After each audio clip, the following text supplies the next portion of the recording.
Deus e eterno Pai. Bendito seja o nome do Senhor Jesus. Com essa palavra eu venho cumprimentar a todos que nos ouvem, que estão presentes, com a paz do nosso Senhor Jesus. Nesta noite a minha Bíblia está aberta na Epístola de 1 João, no capítulo 5 e no versículo 14. Nós vamos estar falando de algo bem importante. Aliás, a Bíblia, desde o primeiro versículo de Gênesis até o último versículo de Apocalipse, todas elas são interessantes. Mas a cada dia Deus nos chama a atenção de uma forma diferente. Epístola de João, 1 João, capítulo 5 e no versículo 14. A eficácia da oração. E esta é a confiança que temos nele, que se pedimos alguma coisa segundo a sua vontade, ele nos ouve. E se sabemos que nos ouve em tudo o que pedimos, sabemos que alcançamos a petição que lhe fizemos. Se alguém vir a seu irmão cometer pecado, que não é pecado para a morte, ora, e Deus dará a vida àquele que não pecar para a morte. Há pecado para a morte, e por esse não digo que ore. Toda iniquidade é pecado. Há pecado que não é para a morte.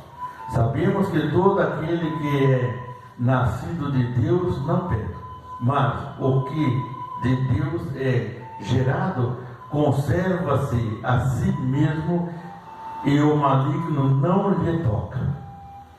Sabemos que somos de Deus e que todo mundo está no maligno, e sabemos que já o Filho de Deus é vindo e nos deu entendimento para conhecermos o que é verdadeiro.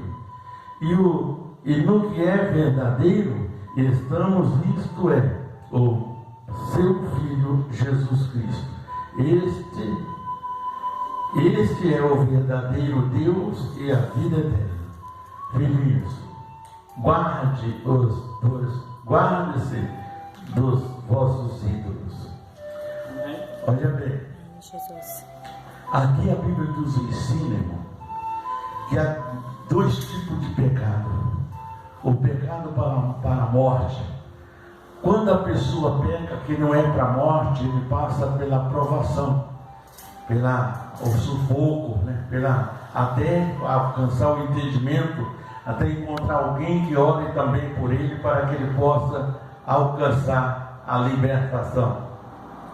Mas o próprio Jesus, ele nos ensina que há o pecado para a morte e o pecado que não é para a morte. O pecado que é para a morte, o próprio Jesus disse: a esse não digo que ora. Mas aí você pergunta: mas como é o pecado para a morte? Se nós observarmos, a Bíblia diz que o pecado gera a morte.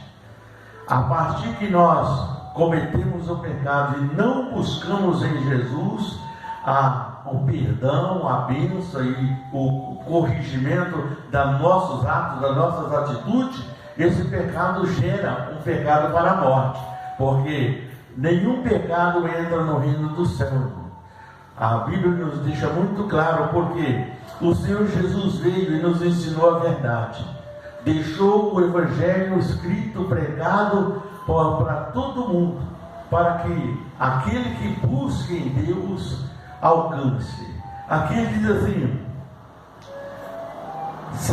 sabemos que se pedimos alguma coisa a Jesus, ele nos dá. Lá no livro de João, no capítulo 14 e no versículo 12, a Bíblia diz, no versículo 13, a Bíblia diz: se pedires alguma coisa em meu nome, eu vos farei. Então, quer dizer, o Senhor Jesus, ele já se dispôs a fazer, a entregar nas nossas mãos as nossas petições. Mas, se nós não buscarmos a santificação, um momento, uma bênção, então jamais seremos alcançados nesse sentido. Porque o próprio Jesus, ele disse: se pedires alguma coisa em meu nome, aí nós vamos pedir a Deus, ao Senhor Jesus, uma bênção especializada em nossa vida. Porém, a nossa vida não está no altar do Senhor. Como que Deus vai poder entregar uma bênção em nossas mãos? Então nós temos que buscar, porque hoje a luta em si já é grande. E quando vemos hoje tantas pessoas vivendo uma vida tudo estrambelhada, tudo bagunçada, né? E vive uma vida de pecado, uma vida sem rigor, sem moral, sem nada, e acha que está vivendo o que está certo. Se nós observarmos o mundo aí fora, ele é terrível. Nós sabemos que quando Deus destruiu Sodoma e Gomorra, Deus destruiu por quê? Por causa do pecado. Daquele povo não sobrou ninguém. As únicas pessoas que sobrou foi Ló e as suas duas filhas. Porém, até a mulher de Ló não conseguiu sobreviver, porque ali gerava o pecado. Olha bem o pecado. Eu não quero detalhar o pecado que existia em Sodoma e Gomorra, mas todos aqueles que é inteligente, todos aqueles que lê a palavra de Deus, sabem muito bem qual que é o pecado a qual Deus destruiu Sodoma e Gomorra. E se nós olharmos para o mundo em que vivemos hoje, esse pecado está se repetindo hoje em todas as nações, irmão. Não é só aqui não, em todas as nações. Então, é necessário que o mundo se converta, porque aqui a Bíblia diz muito claro, aqui na Epístola de João, no versículo 19, diz: sabemos que somos de Deus e que todo mundo está no maligno. Então, o mundo está no maligno, mas nós não podemos estar nele, porque somos de Deus. E se somos de Deus, temos a obrigação de ensinar, de viver uma vida regada, dentro da verdade, dentro do propósito. Porque quem é a verdade? A verdade é Jesus. Ele próprio disse: eu sou o caminho, a verdade e a vida. Então ninguém vai ao Pai senão por mim. Assim disse Jesus. Agora, hoje o mundo vive num pecado triste, terrível, está ficando pior do que Sodoma, mas acha que vai para o céu. Nós vimos hoje, você pode chegar em qualquer culto fúnebre por aí, a pessoa vai fazer o culto e vai dizer que aquela alma que está esticada ali, o corpo está ali, que a alma já está com Deus. Ninguém pode fazer isso, irmão, porque Jesus não veio ainda. Como que essa alma está lá com Deus? Né? Se viver uma vida digna de salvação, é claro que ele vai para o seio de Abraão, mas não para Deus, né? Definitivamente. Agora, quando Jesus vier, quando Jesus voltar, que arrebatar a sua igreja, ressuscitar os mortos que vivem em Cristo, e os outros também vão ser ressuscitados, porque lá no livro de Daniel diz, no capítulo 12, versículo 2, ele diz o que? Muitos que dormem no pó ressurgirão, uns para alegria e gozo eterno, e outros para vergonha e desprezo eterno. Então, nós olhando essa palavra, nós vamos ver o quê? Que quando Jesus vir, aí sim, aí aqueles que vivem uma vida digna de salvação, vai entrar na glória com Deus. Mas nenhum pastor, nenhum sacerdote pode dizer que a pessoa está com Deus ou não. Às vezes nós vivemos uma vida, mas nós não conhecemos o interior de cada um. Nós não conhecemos o dia a dia de cada um. Às vezes nós vemos a pessoa, mas não sabemos como que ele é, qual é o instinto dele, nós não conhecemos. A Bíblia diz que o coração é lugar que ninguém pisa, irmão, ninguém vê, né? Só Deus conhece o nosso coração. Às vezes Deus ainda revela alguma coisa que está no desejo do coração do homem, mas conhecer totalmente, só Jesus conhece o coração. É por isso que nós precisamos viver uma vida digna de salvação. Porque o Jesus está voltando. E a hora que ele chegar? Mas eu vou pedir para Deus salvar minha família. Sim, é muito bom pedir para Deus salvar a sua família. Mas nós temos que ensinar o caminho da salvação. A Bíblia, Jesus nos deixou a palavra escrita, pregada, manifestada no livro da profecia, que é a palavra de Deus, a Bíblia Sagrada, é para que nós examinasse ela, para que possamos seguir o caminho da salvação. Jesus disse: examinar as escrituras, que elas de mim testificam. Se você observar, desde Gênesis até o último versículo de Apocalipse, Deus está falando sobre Jesus.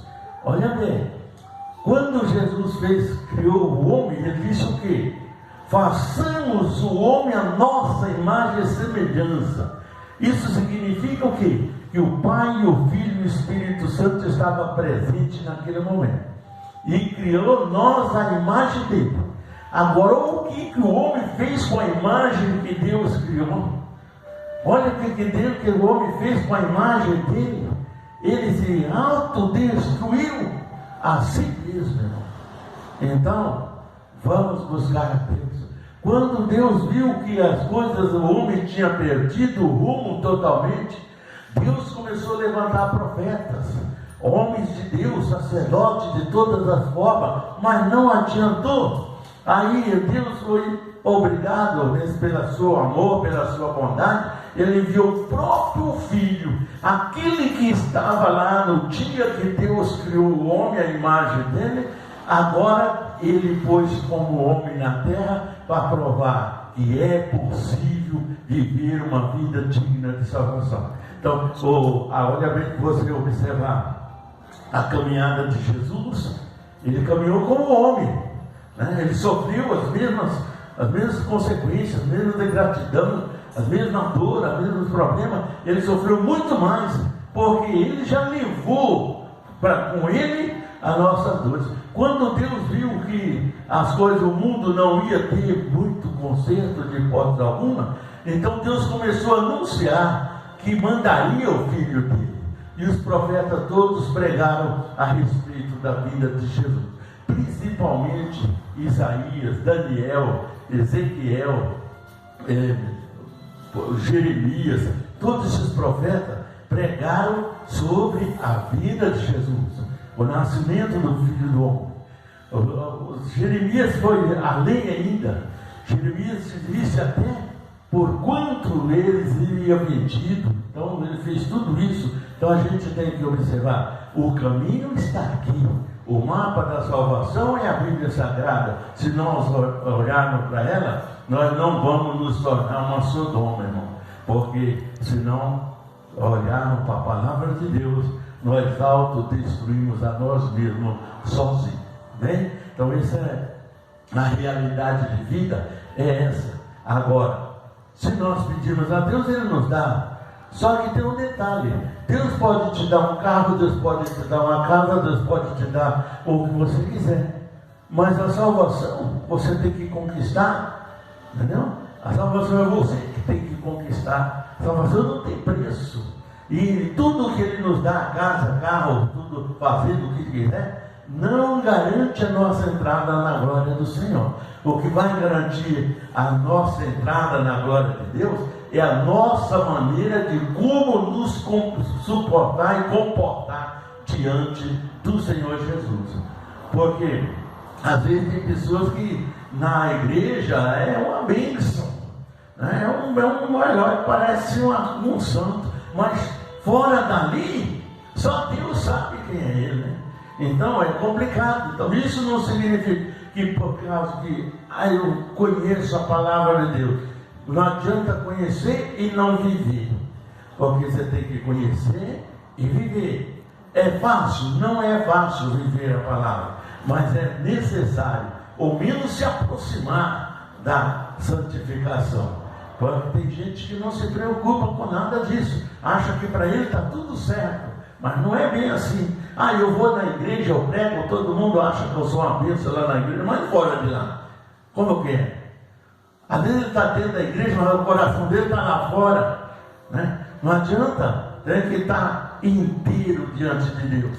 preparado para subir, porque na hora que Jesus aparecer, não vai ter tempo de se desculpar, né? Então nós temos que agir agora. É agora que nós temos que tomar posse da nossa salvação, examinar, buscar em Deus, para que Deus possa nos abençoar. Amém? Por isso Jesus disse assim, ó: vigiai e orai, para que não entreis em tentação. Até no Pai Nosso, a oração que Ele nos ensinou, ela disse isso, né? Então nós temos que vigiar, orar, para não entrarmos em tentação. Porque às vezes a pessoa fala, mas depois, quando Deus te toca para orar, vai logo, não demora não. Não fica esperando não. Deus tocou, vai. Larga tudo que está fazendo e vai orar. Ah, missionário, mas eu trabalho numa empresa, eu não posso. Mas ali trabalhando você pode orar em espírito, né? Seu coração pode ligar ao céu. Ninguém conhece o seu pensamento, nem o seu coração. E o que você pensar naquele momento, Deus está ouvindo, irmão. Não precisa você às vezes gritar, falar alto, não, para Deus ouvir, não. Você falando em espírito, Deus ouve. Deus ouve a oração em espírito, Deus ouve a oração em língua, Deus ouve a oração de todas as formas. O importante é orar, é buscar em Deus, se preparar, porque Jesus está voltando. Não vamos fazer do nosso lar, da nossa casa, da nossa família, uma Sodoma e Gomorra, não. Vamos alcançar esse povo para que ele possa ser alcançado por Deus. Bem, eu agradeço a oportunidade, a atenção de todos, em nome de Jesus. Vou estar orando por todas as nações, para que Deus o abençoe. Glorioso Deus, eterno Pai, Senhor, Criador dos céus e da terra, Jesus, eu vim colocar agora na palma das tuas mãos a irmã Marta, Pai. Aquela irmã que está ali na Paraíba, Jesus. Repreende, Senhor, todas as setas malignas que se levanta contra ela. Pai, olha para as nações, aonde quer que esteja, meu Deus, uma vida de sofrimento. Pai, entra agora, Pai, no lar, na vida, na família, nos lares, abençoando de uma forma especial, repreendendo toda obra diabólica. Pai, que nesse momento, Jesus, o Espírito Santo venha visitar cada um, meu Deus, que está ouvindo esta oração, aqueles que vão compartilhar, Senhor, abençoa. Às vezes, meu Deus, estraga, mas não falta a tua palavra eficaz na vida do teu povo. Meu Deus, nesse momento, o Senhor é poderoso para realizar os sonhos, os projetos na vida de cada um. Derruba por terra agora, Senhor, todas as barreiras, muralhas, perseguições, angústia, ansiedade, depressão, obras de macumbaria, feitiçaria, bruxaria, inveja. Em nome de Jesus de Nazaré, realiza os propósitos, desejos do coração de cada um. Em nome do Senhor Jesus, ó Pai, abre as portas de emprego, as portas de prosperidade na vida dos teus filhos. Entra, Senhor, nos hospitais, nas UTIs, nas CTIs, nas enfermarias, nos manicômios, meu Deus, e liberta o teu povo pelo poder da tua graça, em nome de Jesus. Ficam com Deus, depois de uma ótima noite, e que Deus abençoe a todos, em nome de Jesus.